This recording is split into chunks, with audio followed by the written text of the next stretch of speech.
¿Qué está pasando en Asia Occidental? Y se está gestando un nuevo pacto de defensa. Turquía, junto con Pakistán y Arabia Saudí, ha firmado un nuevo pacto de defensa. Y significa que un ataque contra uno de ellos será un ataque contra todos ellos. Eso es lo que dice.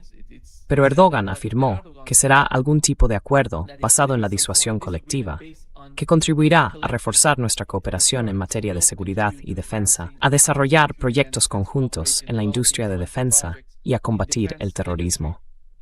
Eso es lo que mencionó Erdogan. Aquí está la pregunta, coronel. ¿Cómo entiende la necesidad de esto para Arabia Saudí? Sabemos que Arabia Saudí, de alguna manera, está impulsándolo o lo está pidiendo, en mi opinión. No lo sé. ¿Cuál es su percepción? ¿Y cuál será la consecuencia de esto para la región, en el contexto de la guerra en curso en Asia Occidental?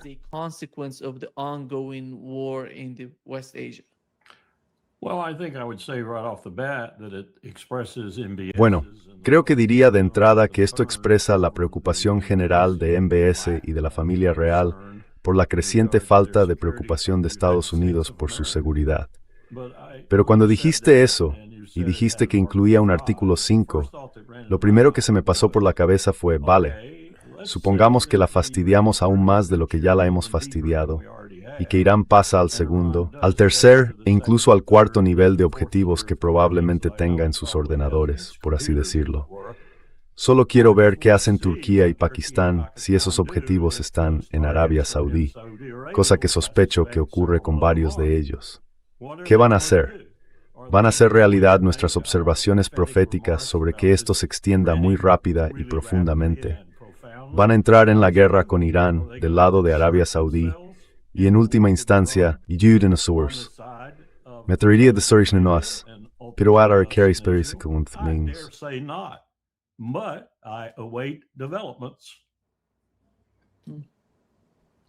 Sí, Larry, adelante. Según lo que usted entiende, ¿qué conclusión saca?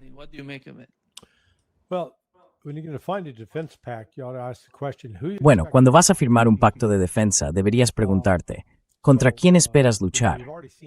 Ya hemos visto que los hutíes han lanzado ataques dentro de Arabia Saudí, que según los términos de este acuerdo, se considerarían un ataque contra los saudíes y, por tanto, un ataque contra Turquía y Pakistán. Pero ya hemos visto que existe un acuerdo de ese tipo entre Arabia Saudí y Pakistán. Y sin embargo, tras los ataques hutíes, los pakistaníes no han dado un paso al frente ni han amenazado a hutíes, al menos hasta ahora. Así que sospecho que está pensado y dirigido contra Israel.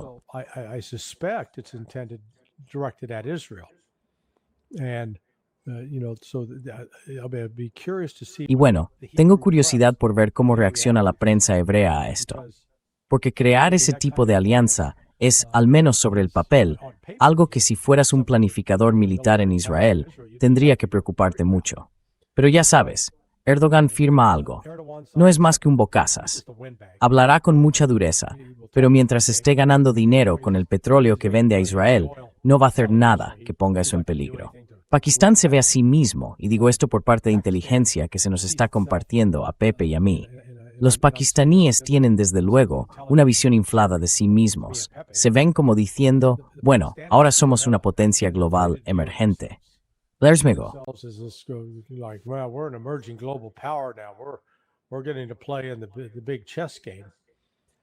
Estamos llegando a jugar en la gran partida de ajedrez. Y sin embargo, dentro del país, los pakistaníes tienen problemas reales. Y ya sabes, supongamos que Irán lanza un ataque contra la base aérea Príncipe Sultán, porque esa base se está utilizando para lanzar ataques contra Irán. ¿Activaría eso este tratado? Porque lo último que va a hacer Pakistán es atacar a Irán. Dada la mayoría, o el número considerable, no estoy seguro de que sea exactamente una mayoría, aunque podría serlo, de musulmanes chiíes en Pakistán que apoyan mucho a Irán, no son hostiles hacia él. Así que esto creo, como dijo el coronel Wilkerson, probablemente va más dirigido a Estados Unidos. Es una forma de decir, ya no tenemos que mamar de vuestra teta trasera. Sí.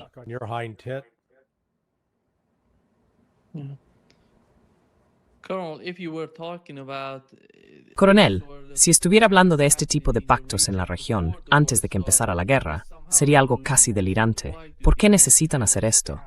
Tienen allí las bases estadounidenses. Arabia Saudí no necesita llegar tan lejos. Y ahora, cuando ocurre, significa algo para la región. Significa que la región está intentando redefinirse. En esta redefinición, en su opinión, ¿qué es lo que más importa a los gobiernos de la región?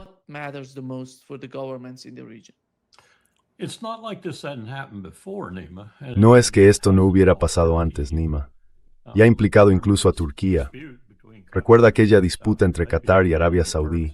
Los turcos llegaron a desplegar algunas tropas en Qatar, si no recuerdo mal, y aquello acabó resolviéndose, y creo que las tropas regresaron a casa. Imagino que ya lo habrán hecho, dado que Qatar también ha sido atacado. Así que no es como si fuera algo nuevo. Y estábamos manteniendo importantes conversaciones, nosotros, el Pentágono, sobre un nuevo acuerdo de seguridad en el Golfo y sobre cómo podría ser. Había varias propuestas. El CCG, creo, era reconocido por quienes tenían algo de cerebro en el Pentágono. Y lo matizo así porque ya no estoy seguro de que quede nadie con cerebro en el Pentágono.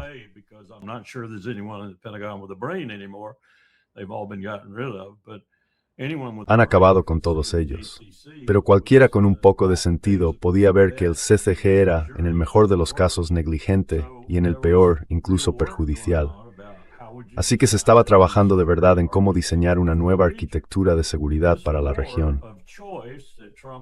Esta guerra elegida que ha iniciado Trump, supongo que si aún quedaba algo en marcha, lo ha echado todo por tierra. Y probablemente todo el mundo esté intentando averiguar cómo va a acabar esto y cuál será el papel de Estados Unidos si acaba de una manera hostil a que Estados Unidos siga presente. Quiero decir, yo estaría pensando, o si fuera un O6 o un O5 en el Estado Mayor Conjunto, estaría pensando seriamente, primero, ¿seguiremos allí?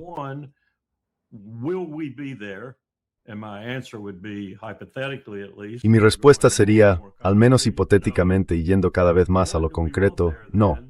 Entonces, si no estamos allí, ¿qué queremos que haya? Algo que favorezca nuestros intereses y que más o menos se ajuste a ellos, y sobre lo que quizá podamos influir ocasionalmente mediante el equilibrio desde fuera, como solíamos llamarlo. Aunque no estoy seguro de que a esa estrategia le quede mucho recorrido después de lo que Brad Cooper ha hecho con las fuerzas navales que ahora están desplegadas en esta campaña. Ayer me estaban contando en qué condiciones están los marineros de uno de los portaaviones. No sé exactamente cuál era. Creo que el Lincoln. Pero es desolador. No tienen suficiente agua para beber. No tienen suficiente comida para comer.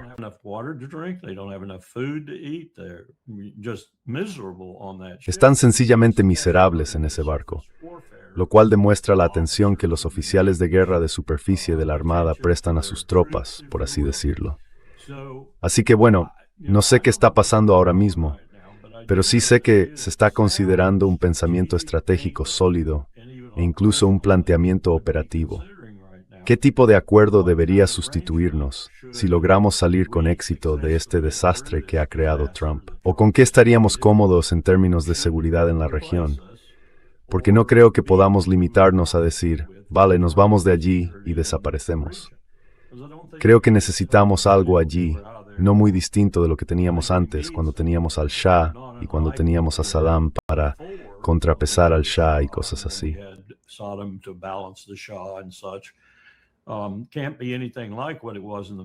No puede ser en absoluto como lo fue en el pasado, en términos de compromiso de Estados Unidos.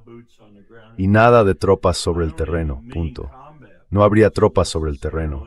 De hecho, ni siquiera me refiero necesariamente a tropas de combate. Me refiero a ningún tipo de presencia, ni comercial ni de ningún otro tipo, al menos inicialmente. Estoy seguro de que los contratistas volverán a entrar cuando los saudíes necesiten esto o aquello o lo que sea, si nos queda algo que se parezca al Golfo anterior a la guerra de Trump. Pero hay que decidir qué vamos a hacer, y alguien tiene que estar pensando en ello. No podemos ser todos como Hegseth y Trump y ser tan estúpidos como para ni siquiera pensar en mañana y en pasado mañana. Y hay que ser realistas. Nos hemos ido.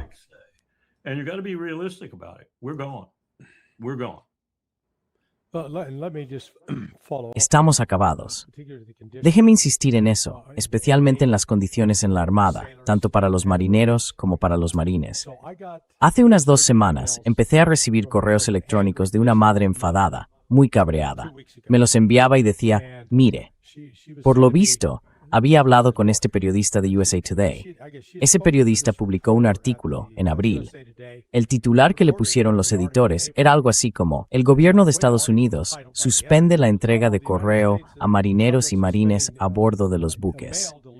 Pero escondido en ese artículo estaba el verdadero asunto, la comida de mierda. Quiero decir, no estamos hablando de querer una experiencia de alta cocina a bordo de un barco, pero al menos algo que se pueda comer.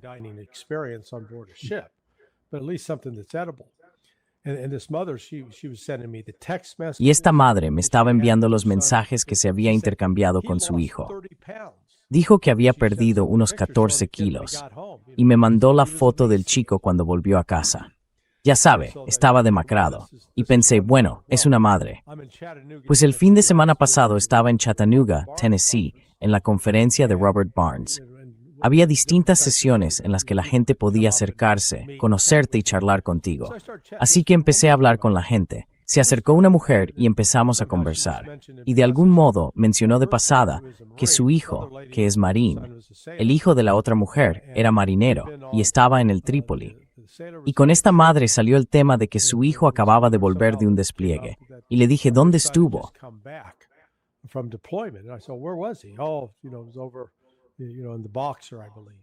Ah, ya sabes, fue en el Boxer, creo. Y le dije, bueno, he oído algunas historias de que la situación con la comida no es buena. Ella me dijo, déjame que te cuente. Era otra madre cabreada. Y lo mismo, la misma historia que me contó la otra señora. No se conocían. ¿Y cuál fue la respuesta de Hexet a esto? Hace 1 o 2 meses montó un espectáculo, fue a uno de los barcos y comió en el comedor de oficiales. Y entonces, ya ves, la comida está perfectamente. Pues no me jodas. Cuando los oficiales comen primero y no están abajo, en el comedor con los marineros y los marines, sí, reciben un nivel de servicio distinto. Y eso va totalmente en contra de todo lo que me enseñó mi mentor y querido amigo, ya fallecido, Dick Gannon.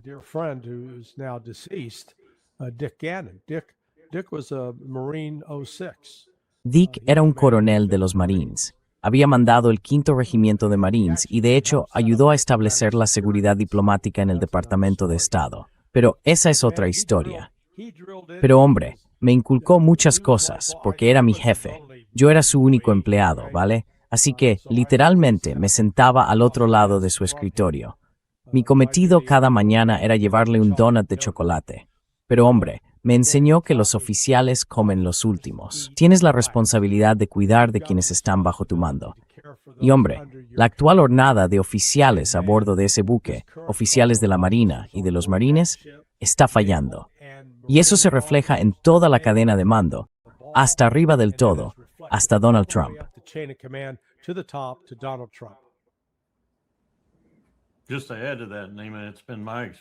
Solo por añadir algo a eso, Nima, en mi experiencia de unos 40 años de servicio trabajando en el ámbito militar y 12 años trabajando directamente con la Marina y el Cuerpo de Marines, de todas las ramas, la que peor cuida de sus soldados rasos, sus suboficiales y demás, es la Marina.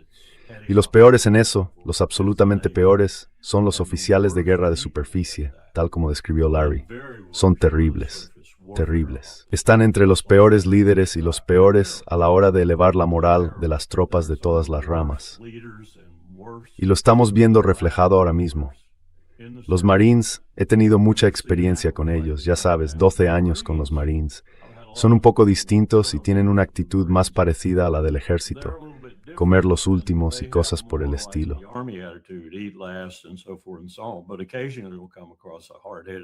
Pero de vez en cuando también nos topamos con alguno de ellos que es muy terco.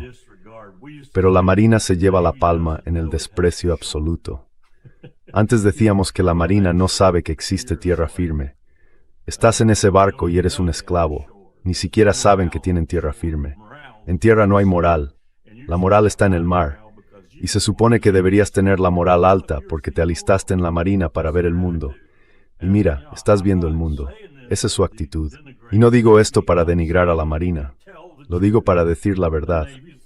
La Marina es el peor cuerpo a la hora de cuidar de sus soldados rasos y de sus suboficiales, muchas veces también.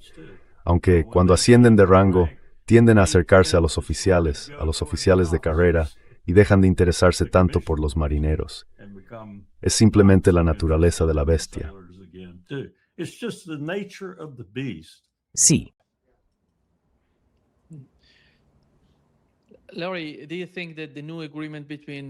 Larry, ¿cree que el nuevo acuerdo quiero decir, parece que están redactando el acuerdo, al menos el primer borrador, va a salir pronto, entre Irán y Omán, cómo va a facilitar el camino de la administración Trump hacia, ya sabe, poner fin, de alguna manera, a la guerra activa entre las dos partes, Irán y Estados Unidos? Antes de conocer su opinión, esto es lo que dijo Scott Bessent ayer mismo.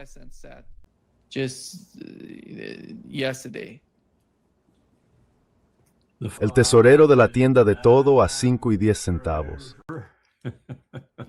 Sí, aquí está su foto. Tuvimos furia épica, que fue la parte cinética. En el Tesoro llevamos a cabo furia económica. Lo que ha recibido poca publicidad es que, ya sabe, en el lado cinético, la Fuerza Aérea está eliminada, la Armada está eliminada, una gran parte de sus misiles y, más importante aún, de su producción de misiles. En el lado económico, los tenemos agarrados por el cuello.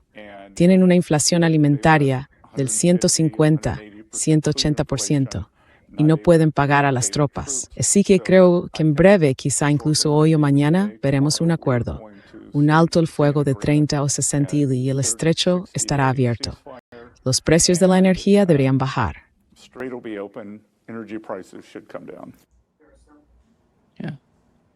Está delirando. Quiero decir, por el amor de Dios. Fíjense también en ese reconocimiento sobre los precios de los alimentos. ¿Qué clase de guerra estamos librando aquí? Yo sé qué clase de guerra estamos librando. Estamos matando todo lo que vemos y haciendo pasar hambre a la gente y todo lo demás. Es horrible lo que estamos haciendo. De verdad que lo es.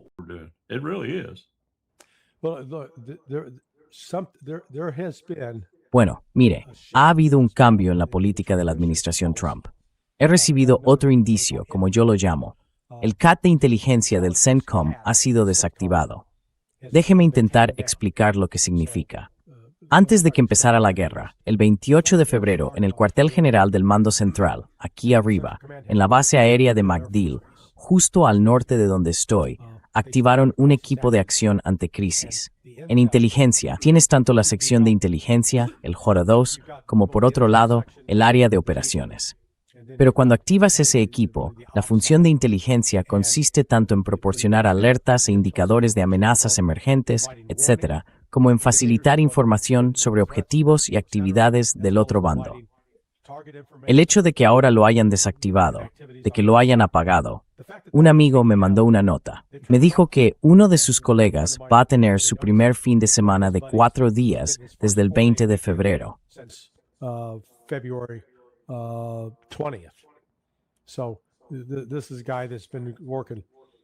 Así que este es un tipo que ha estado trabajando 12 horas seguidas y descansando 12 durante los últimos 6 meses, lo cual es sencillamente increíble. Así que Estados Unidos no está adoptando una postura de preparación, ¿verdad? No estamos viendo los movimientos que deberíamos ver, ni en la planificación ni en inteligencia, que indicarían una acción militar inminente por parte de Estados Unidos. Entonces hay que dar un paso atrás y decir, vale, ¿qué ha asustado a Trump y a Bessent? ¿Qué les ha hecho echarse atrás? ¿Es la escasez de armas? Quizá. ¿Es la crisis económica que se desarrolló con Japón, en la que Bessent tuvo que, básicamente, vender todas las reservas estadounidenses de moneda europea para salvar, ya saben, como una medida a corto plazo para intentar salvar a Japón, pero que no va a durar? No. Pero, en cualquier caso, algo ha hecho que Estados Unidos cambie su enfoque operativo. Y Trump no está, ya saben, no está publicando tweets. Tweets. Now, as soon as I say this, he'll prove me a liar. Ahora, en cuanto diga esto, él demostrará que miento. Pero no estamos viendo sus publicaciones en Truth Social amenazando con acabar con la civilización en Irán cada 2 días. Así que creo que Estados Unidos está intentando seriamente desvincularse de Irán, salir de esto y lograr que vuelvan a circular el petróleo y otras materias primas, o al menos crear la posibilidad de que los barcos puedan entrar y salir. Incluso si los barcos pueden entrar y salir, y escribí sobre esto anoche en Sonar 21, hay tantos daños estructurales en las infraestructuras de petróleo y gas de toda la región que quizá no sean solo meses, podrían ser años antes de que se repare parte de todo eso, especialmente en los campos de gas de Qatar, en Ras Laffan. Así que estamos en unos problemas económicos muy, muy graves, y puede que esa sea una de las cosas que está llevando a Trump a hacer esto.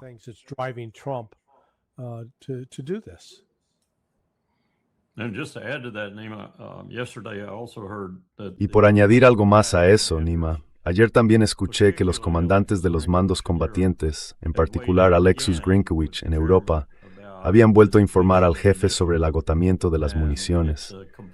Ahora hay una lista completa de la situación exacta en cada uno de los mandos combatientes, especialmente AFRICOM, EUCOM e INDOPACOM, y se analiza cuál sería el calendario y el coste. Y los costes les dejaron completamente atónitos, porque creían que eso ya estaba cubierto con todos esos suplementos presupuestarios que Hegseth ha estado pidiendo, sin saber realmente por qué lo hacía, creo yo.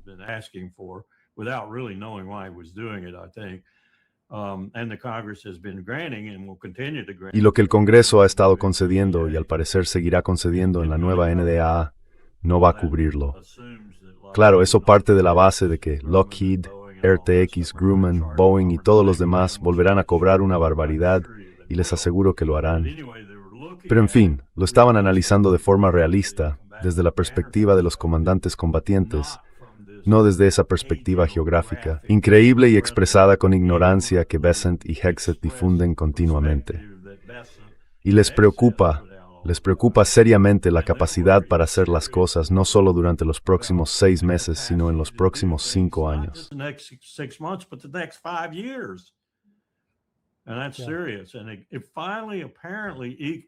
Y eso es grave.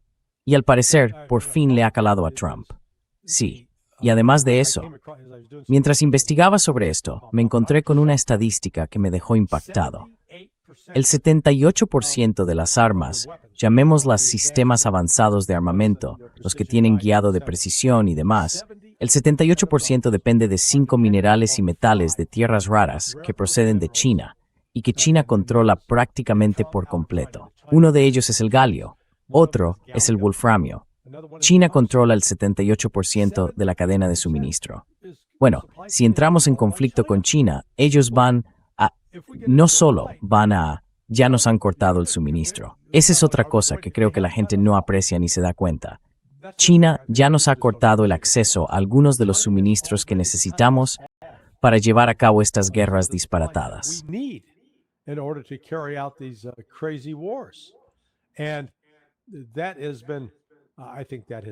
Y eso ha sido, creo, un auténtico shock para el Pentágono. Y ya sabe, cuando The Washington Post informó de que Trump le estaba gritando a Hegseth, culpándole, Hegseth dijo, no es culpa mía, es culpa de los judíos. Ya sabe, Feinberg. Culpó a Feinberg. Sí, es el judío. Ya sabe, yo pensé. Ahora bien, sinceramente, no culpo a... Creo que se está culpando injustamente a Hegseth. Es un zoquete, es un tonto, le viene grande el cargo. Pero no es él quien ideó este sistema y dijo, oye, construyamos estas armas concretas y asegurémonos de que su abastecimiento dependa de importaciones de China. Ya sabe, eso es anterior a Hegseth. Demonios, incluso es anterior a Trump. Pero ahora tenemos ese problema y no va a desaparecer.